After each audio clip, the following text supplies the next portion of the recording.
Hi everyone, children. Now we are going to solve practice set 1.1. Before going to the practice set 1.1 of similarity, the first four property which we learned in our previous video, let us revise the four properties. So the first property says A1 upon A2 is equal to B1 into H1 upon B2 into H2. How to read this? Area of the ratio of area of two triangles will be equal to ratio of the product of the corresponding base and height. Similarly, A1 upon second property is A1 upon A2 will become H1 upon H2 if B1 and B2 are equal. Means if the bases are equal of both the triangle, then the ratio of the areas of both triangle will be equal to ratio of the corresponding heights. Third property says A1 upon A2 is equal to B1 upon B2 when H1 is equal to H2. How to read this? The ratio of area of two triangles will be equals to ratio of their corresponding bases if heights are equal.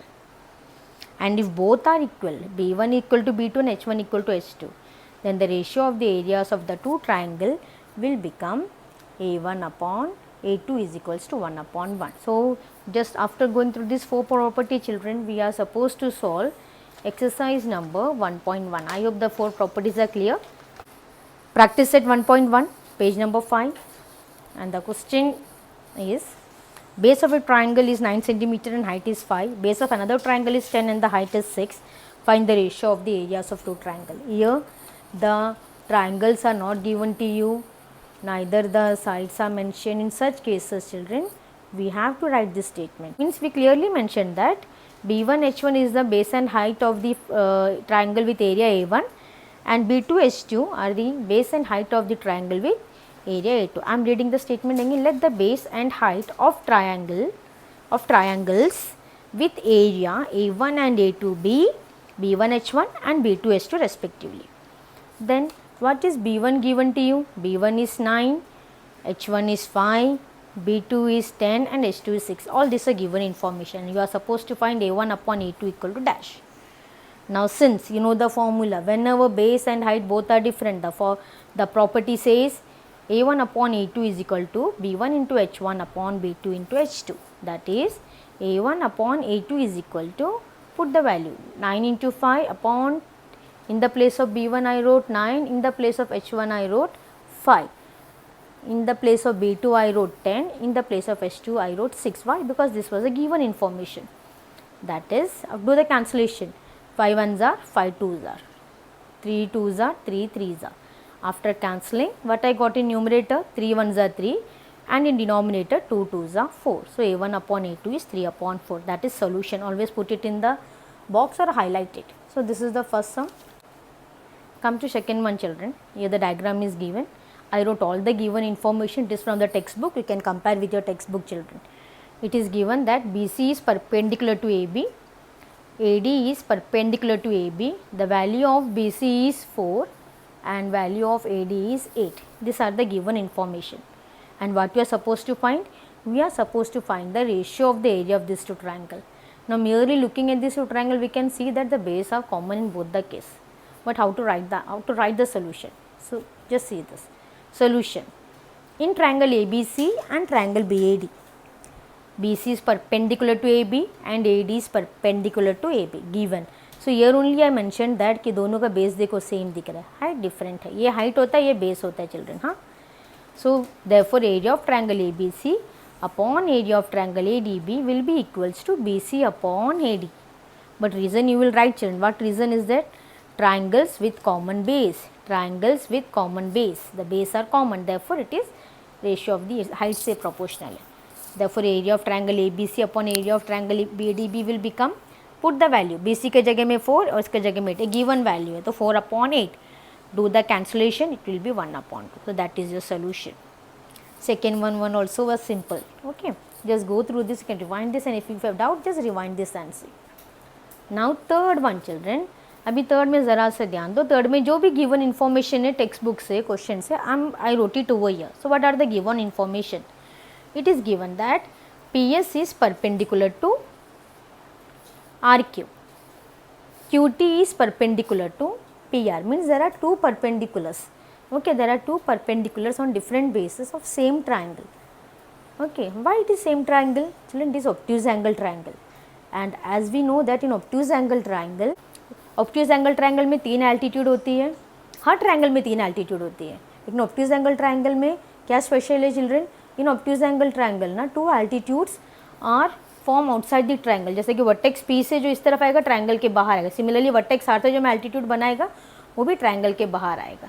लेकिन हमको वो सब ज़रूरत नहीं है, खाली याद रखो यहाँ पे मैंने क्यों मेंशन किया है, क्योंकि ऑब्ट्यूज एंगल ट्रायंगल का दोनों एक ही ट्रायंगल का एल्टीट्यूड है with different basis. How? So यहाँ पे P S is perpendicular to R Q and Q T is perpendicular P R. I wrote the value, R Q is 6 और ये भी 6 दिया है, और ये वाला जो है पी आर उसका वैल्यू 12 दिया है. और मुझे क्या फाइंड आउट करना है? ये वाला हाइट फाइंड आउट करना है क्यू टी से, मतलब जो बेस के जो कौन सा बेस में आ रहा है, पी आर में जो पी आर के बेस के तरफ जो एल्टीट्यूड आ रही है वो मुझे फाइंड आउट करना है. Now solution. तब मैं क्या करूँ children? First I am taking the first part of the triangle. देखो मैंने डायग्राम अलग अलग से बना लिया. पहले मैंने ये ट्रायंगल लिया, in triangle P Q are. अभी ये ट्रायंगल के लिए बेस क्या हो गया? क्यू आर है, और ये ट्रायंगल का हाइट है पी एस. आपको मैंने बताया था ना ऑब्ट्यूज एंगल ट्रायंगल में एल्टीट्यूड बाहर के तरफ आती है, जब स्पेशली तुम पॉइंट पी से ऑब्ट्यूज एंगल के साइड के तरफ आ रहे हैं तब. तो इसीलिए ये पी एस हो गया हाइट और ये हो गया बेस. तो P Q is 6 and P S is 6. So area of triangle P Q R is half into base into height. यहाँ पे एरिया ऑफ ट्रायंगल पूछा भी नहीं है ना ही दिया है, लेकिन हम लोग फिर भी फाइंड आउट कर रहे हैं. Why I am finding children, आपको आगे समझ भी आएगा. तो पहला जब मुझे मिला कि area of triangle P Q R मैंने लिया, तो उसका बेस है आर क्यू और हाइट लिया पी एस. जब बेस आर क्यू ले रहे तो हाइट हो जाएगा पी एस. तो area of triangle P Q R is half into base into height, that is half into R Q into P S, that is half into 6 into 6. Reason लिखना है given, क्योंकि given information है value. Cancellation करो, 2 1 ज़ा 2 3 ज़ा 3 6 ज़ा 18 square unit. तो मुझे ये वाला ट्रायंगल का एरिया मिल गया, ये पूरा ट्रायंगल का area. I got the area of this triangle children. ठीक है, लेकिन मुझे एरिया तो नहीं पूछा है, मुझे क्या फाइंड आउट करना है? क्यू टी फाइंड आउट करना है. So again I am taking the same triangle, but now I am taking with different height. पहला मैंने फर्स्ट हाइट लिया, अभी सेकेंड हाइट ले रहा है. तो now I draw this triangle like this children. अभी ये हाइट है, क्यू टी हाइट है, तो बेस क्यू टी किसके तरफ जा रही है? पी आर के तरफ जा रही है, तो पी आर बेस हुआ. So I wrote children, say again, since area of triangle PQR is half into base into height, therefore area of triangle PQR. अभी यही area of triangle PQR में बेस के जगह में हम लोग क्या लेंगे? PR, और हाइट के जगह में QT. ओके, तो this will be your base for this triangle and this will be your height. और एरिया ऑफ ट्राइंगल PQR तो मुझे पहले से मिला है, इक्वेशन नंबर 1 18, तो इसके जगह में लिखिएगा 18, हाफ के जगह में हाफ, पी आर के जगह में 12 दिया है, गिवन है, और क्यू टी मुझे फाइंड आउट करना. फ्रॉम इक्वेशन 1 क्यों लिखा? क्योंकि 18 मैंने इक्वेशन नंबर 1 यूज़ करके किया. Now you can cancel this, 2 1 ज़ा 2, 2 6 ज़ा 12. Okay, so now what is Q T? मुझे क्यू टी फाइंड आउट करना है, तो क्यू टी को उधर अकेला रखो. Keep this Q T here alone, take this 6 on the other side. 6 यहाँ पे मल्टीप्लीकेशन है, जब वो साइड जाएगा तो क्या हो जाएगा? डिवीजन. 18/6, तो Q T will become 3 unit. So this is the answer for QT. Okay, so this is the third sum children. Okay, go through this sum again. कुछ भी डाउट रहेगा उस सम रिवाइंड करो, ये जो वीडियो रिवाइंड करो और फिर से सुनो, आपका जो कंसेप्ट है क्लियर हो जाएगा. Come to question number 4 now in 4th what you can see given है, मैं लिखती हूँ AD parallel to BC. Okay, AD is parallel to BC and AP is perpendicular to BC. This is AP is perpendicular to BC. Okay, मुझे क्या find out करना है? यहाँ पे 2 ट्राइंगल मुझे दिख रहा है, एक तो triangle ABC, this triangle, and another triangle is BDC. Now in the name itself you can C children, जब मैं ट्राइंगल का नाम मुझे दिख रहा है कि 2 वर्टेक्स दोनों में कॉमन है, BC. तो जब तुम ट्राइंगल के नाम में 2 वर्टेक्स कॉमन रहता है ना, वो ट्राइंगल का साइड कोई तो एक साइड कॉमन होता है, that side will be common side. वो याद रखो चिल्ड्रन. तो अभी यहाँ पे ठीक है, इतना हो गया. तो इतना क्लियर है कि मैंने जब ये डायग्राम मैंने ट्राइंगल के नाम देखा तो उसी से मुझे मालूम पड़ा है कि ये 2 ट्राइंगल का बेस तो कॉमन है, बेस या हाइट कॉमन है, कोई तो एक कॉमन है. ठीक है, तो अभी डायग्राम देख के तो BC किधर है? बेस में. तो BC, तो यहाँ पे मुझे मालूम पड़ा कि base are common. Now come to the next part, solution. Let us start with the solution. I will write AD is parallel to BC, it is given. Now what you know children, since perpendicular, अभी perpendicular मतलब क्या होता है? Height.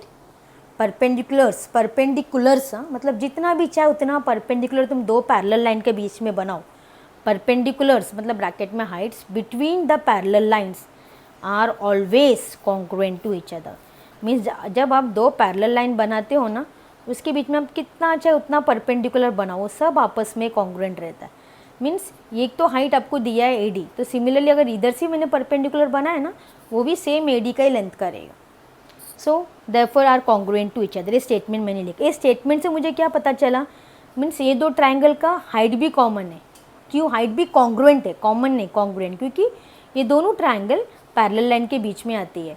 तो इसका ये triangle का जो हाइट होगा वो ही सेम ये ट्राइंगल का भी हाइट वही होगा। Reason is this, perpendiculars between the parallel lines are always congruent to each other. अभी आप बोलेंगे टीचर यहाँ पे तो कॉन्ग्रुएंट बना के दिया नहीं है, लेकिन अंडरस्टूड, अगर तुम बनाया तो भी, अगर तुमने इधर हाइट बनाया तो भी ये सेम यही इधर आएगा, या फिर तुम इसी को इसका हाइट भी ले सकते हो। If I draw this height, वो भी सेम यही पैरेलल लाइन के बीच में ही आएगा। वर्टेक्स D से C तक मतलब ये वही सेम यही डिस्टेंस में आएगा पैरेलल लाइन के बीच में। और मुझे मालूम है कि हमको प्रॉपर्टी बता रहा है कि perpendiculars between the parallel lines are congruent to each other. Therefore area of triangle ABC क्या होगा? BC into AP। Okay, and area of triangle BDC क्या होगा? BC into, again I am writing AP because as I said पर जो भी इसका भी height है वही सेम हाइट वो भी रहेगा, तो इसके लिए AP लिखा उधर। Triangles with common base and congruent height. See what reason I wrote, triangles with common base common है और हाइट कॉन्ग्रुएंट है। Therefore area of triangle ABC दोनों cancel, BC cancel, AP cancel, तो क्या बचेगा? 1/1। सो ये आपका सोल्यूशन। तो उसका रेशियो पूछा है। Therefore area of triangle ABC upon area of triangle BCD is 1/1। Is it clear? तो यहाँ पे चल रहे ये वाला प्रॉपर्टी आपको याद रखना है। So this was the fourth sum. Now come to the last sum children, very last sum from this 1.1। अभी 1.1 में अभी यहाँ पे डायग्राम देके बहुत कॉम्प्लिकेटेड लग रहा है, तो वो डायग्राम को मैंने सिंपल करके अलग अलग से भी बनाया ताकि आप लोगों को इजीली समझे। तो first one children, question number 5, given PQ is perpendicular to BC and AD is perpendicular. मतलब मुझे यहाँ पे दो हाइट तो दिया है, ओके ना। मुझे फाइंड, यहाँ पे मुझे 4 या 5 पार्ट फाइंड आउट करना है, 4 पार्ट मुझे फाइंड आउट करना है चिल्ड्रन। तो what is the first part? The first part is area of triangle PQB upon area of triangle PBC। ये मुझे फाइंड आउट करना है first part, area of triangle PQB upon area of triangle PBC। तो मैंने PQB को इधर देखो अलग, ये पूरा ट्रायंगल में से PQB और PBC मैंने बाहर निकाला। PQB ये वाला ट्रायंगल है जो ब्लैक कलर से बनाया है, और PBC जो मैंने रेड से बनाया। तो PBC मतलब उसका बेस है BC। और तब इन दोनों में क्या मैंने लिखा, अभी यहाँ पे PQB में क्लियरली दिया कि PQ is perpendicular to BQ। PQ is perpendicular to BQ मतलब छोटा ये एरिया ऑफ ट्रायंगल PQB का ये हाइट हो गया और ये बेस हो गया। Similarly area of triangle PBC के लिए PQ is perpendicular to BC, तो वो वाला ट्रायंगल के लिए हाइट हो गया PQ और बेस हो गया BC। डायग्राम देख के आपको समझ पे आ रहा है। PQB के लिए PQ हाइट है और BQ बेस है, और PBC बड़ा ट्रायंगल, PQ हाइट है, BC इज़ द बेस। तो दोनों में क्या कॉमन है children? What is common? You can see PQ is common, PQ is common, right. तो therefore area of triangle PQB upon area of triangle PBC will be equal to BQ upon BC। Reason क्या लिखेगा? Heights are equal, height equal है, therefore area is proportional to the bases, या फिर triangles with equal height ऐसा लिखा तो भी चलेगा। H1 is equal to H2, तो A1 upon A2 is B1 upon A2, B1 upon B2। Heights are equal, so area is proportional to basis. ये हो गया फर्स्ट पार्ट। सेकेंड में क्या दिया children? Triangle PBC and triangle ABC। अभी यही diagram में से मुझे PBC को अलग करिए और ABC को, PBC मतलब ये वाला दिस पार्ट PBC, और ABC मतलब सेकेंड वाला ABC मतलब पूरा बड़ा ट्रायंगल ABC। तो मैंने दोनों ट्रायंगल को PBC मतलब ये जो रेड में बनाया और ABC ये वाला। तो छोटा ट्रायंगल PBC के लिए क्या दिख रहा है? PQ is perpendicular to BC मतलब PQ height BC base, PQ height and BC base. देखो इधर भी BC कॉमन है, तो दो साइड कॉमन हो गया। तो जब मैं बताया दो साइड कॉमन है तो दो वर्टेक्स कॉमन है, तो पक्का एक साइड कॉमन है, तो दिख रहा है BC। PQ इज़ दोनों का बेस सेम है। सिमिलरली ABC मतलब बड़ा ट्रायंगल, तो AD is perpendicular to BC, उसका भी बेस सेम है। देखो AD is perpendicular to BC। तो area of triangle PBC upon area of triangle ABC will be equals to PQ upon AD, क्योंकि उनका बेस सेम है तो बेस कट कैंसिल हो जाएगा, तो वो रीज़न क्या लिखेगा, base equal, therefore area is proportional to heights, क्योंकि बेस इक्वल बोल के उनका एरिया हाइट के हिसाब से प्रोपोर्शन है, तो PQ अपॉन AD। तो ये हो गया उसका सोल्यूशन पार्ट 2 का। अभी पार्ट क्वेश्चन नंबर 3 इसी का सब क्वेश्चन चल रहे हैं। Now come to third question for this one. Third में क्या पूछा है, ABC और ADC, ट्रायंगल ABC, तो मैंने ट्रायंगल ABC बना के लिए, ABC मतलब बड़ा ट्रायंगल और ADC मतलब छोटा वाला ट्रायंगल, ये वाला ट्रायंगल। अभी दोनों में चलो पहला तो मैंने हमेशा वाला कि परपेंडिकुलर लिखो, तो बड़ा ट्रायंगल के लिए क्या परपेंडिकुलर है, AD is perpendicular to base, मैं से ये हाइट और ये बेस, छोटा ट्रायंगल मतलब ADC, तो AD is perpendicular to DC, तो ये हाइट और ये बेस, तो दोनों में क्या सेम दिख रहा है, इधर ही तुमको मालूम पड़ेगा देखे कि इनका बेस, इनका हाइट सेम है, तो ये किससे प्रोपोर्शन होएगा, बेस से।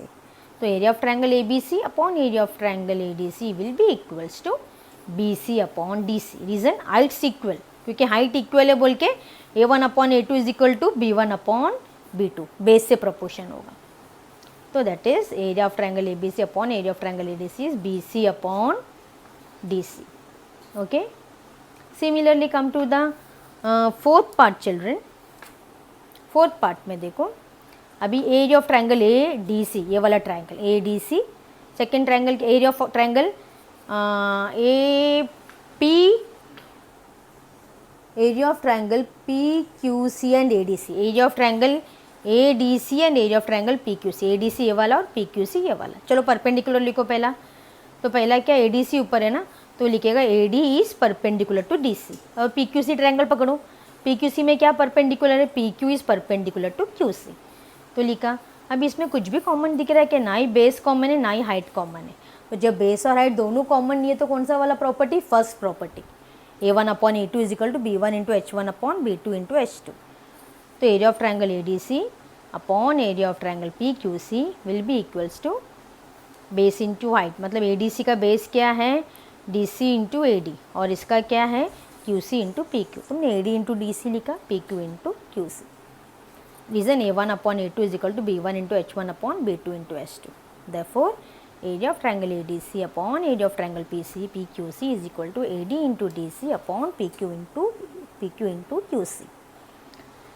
Children, see here for the last sum I separated each and every triangle so that the thing will become easy for you। तो हर एक पार्ट में जब जो मैंने बोला उसको रिवाइंड करके सुनो तो आपको easy लगेगा। Okay, so here we finished our 1.1 children। Thank you।